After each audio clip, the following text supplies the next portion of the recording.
with the, I don't know what it is, 150, $160 billion that's going to ICE in this new budget bill, when their budgets over the last several annual budgets over the last several years have been under $10 billion a year. We are going to have a nationwide secret police force accountable to no one, wearing masks. From what I understand, $8 billion that's being allocated to ICE is for hiring new people. 3 years ago, their entire annual budget was $8 billion. And the absolute worst,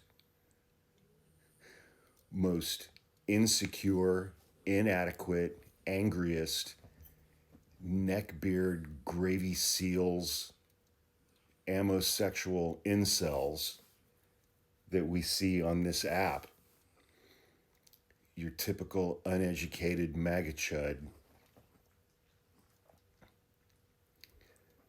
that's their hiring pool. These short-dicked, fart-huffing mouth breather, GED, Daddy Trump types are now going to be secret police in the United States of America.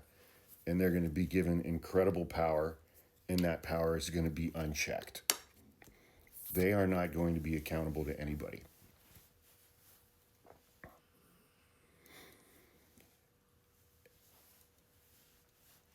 I'm still in the early stages of just processing through a state of shock what this bill actually means and trying to understand what it actually does.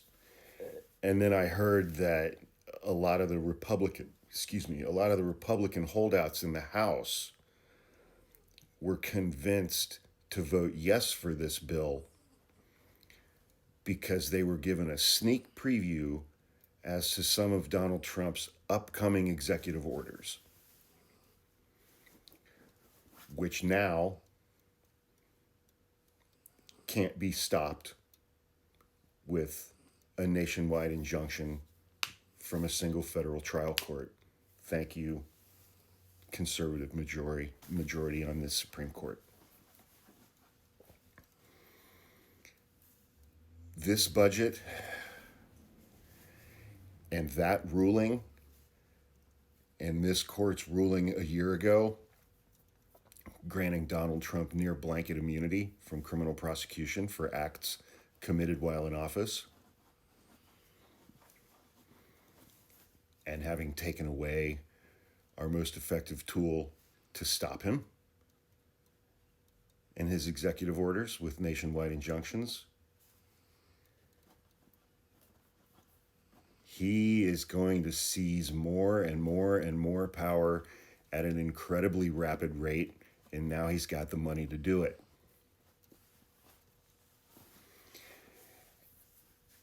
And he's going to have a secret police force backing him.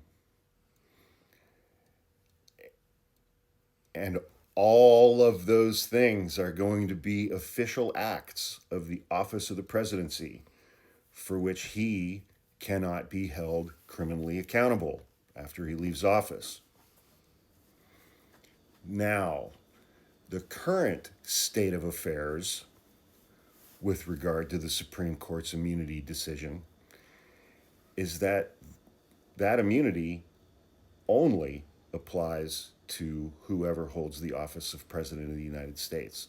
It does not apply to anybody else in the executive branch. Not Stephen Miller, not Pam Bondi, not Kash Patel, not Tom Homan, not Marco Rubio, who made a deal to kidnap and deport people to the worst prison in the Western Hemisphere so they could be tortured with zero due process. That immunity does not extend itself to ICE agents.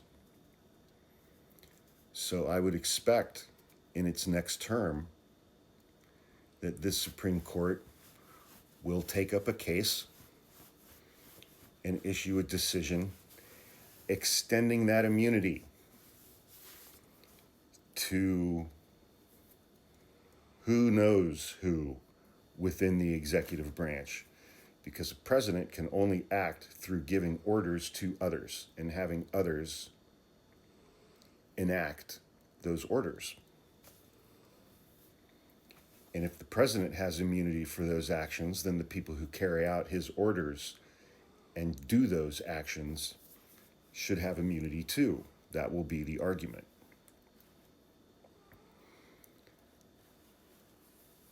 And again, when Donald Trump was reelected, I said on multiple occasions, the fact that he was elected the first time was a failure of imagination on all of our parts. Nobody imagined that he could win. He did not imagine that he could win. He didn't think he was even going to win the Republican primary process, but he did. And then he won the election. For the most part, fortunately, during his first term, he was a combination of a bumbling moron who was surrounded by adults in the room who prevented his worst impulses from happening. He's still a bumbling moron. And now there are no adults in the room. There are none. They are gone. And he is surrounded by people like Stephen Miller and Russ Vought at OMB, who wrote the chapter in Project 2025 on executive power and how to consolidate it to a near dictatorial level.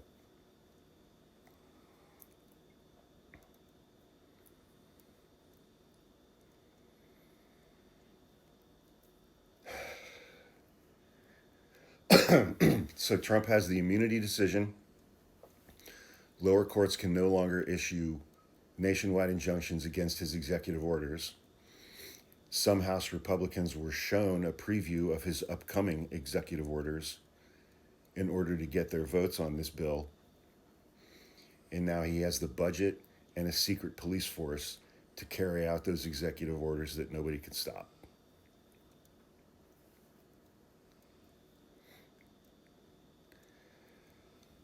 Like I said, I'm still processing what this bill means, and I am trying to imagine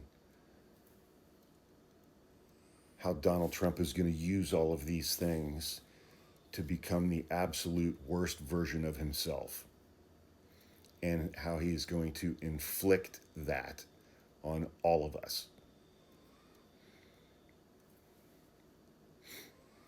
He is surrounded by people who have tremendous imaginations, but all of those people are incredibly malevolent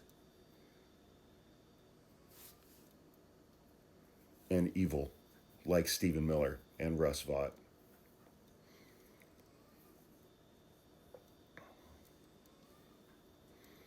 It's going to be worse than anything that we can imagine today. The worst things that we can imagine today, right now, it's going to all be a lot worse than that. And the MAGA chuds are blissfully unaware that it's going to come for them too. Do you think, with all of this shit that's going on and the plans that Donald Trump is making, do you think that he is still going to allow 400 million guns in private ownership in the United States of America?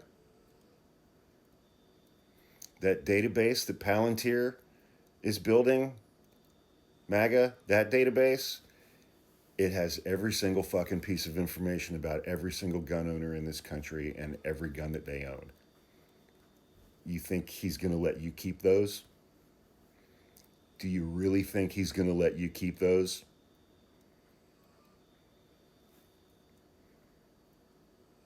Good luck.